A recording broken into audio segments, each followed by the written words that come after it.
ఎర్రటి ఎండలో నడి రోడ్డు మీద చెప్పులు విడిచి సిలువ మోసిన పేదల నాయకుడు జోగి రమేష్. గుడ్ ఫ్రైడే సందర్భంగా లోక రక్షకుడు యేసుక్రీస్తు సిలువ మోసిన రాష్ట్ర గృహ నిర్మాణ శాఖ మంత్రి మరియు పెనమలూరు నియోజకవర్గం వైసీపీ సమన్వయకర్త జోగి రమేష్ ఈరోజు ఉయ్యూరు మండలం కాటూరు గ్రామంలో గడప గడపకు పర్యటించి ప్రజలతో మమేకమైన కార్యక్రమం పూర్తయ్యాక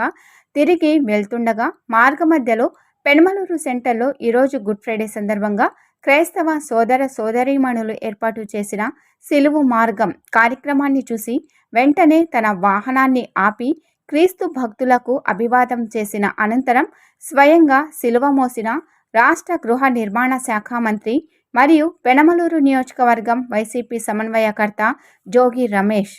ఊహించని విధంగా స్వయంగా రాష్ట్ర మంత్రి తమ వద్దకు వచ్చి సిలువ మార్గంలో పాల్గొన్నందుకు క్రైస్తవ భక్తులు హర్షం వ్యక్తం చేసి మంత్రికి అభినందనలు తెలిపారు. మంత్రి వారందరినీ పలకరించి గుడ్ ఫ్రైడే సందర్భంగా క్రీస్తు సందేశం వివరించారు.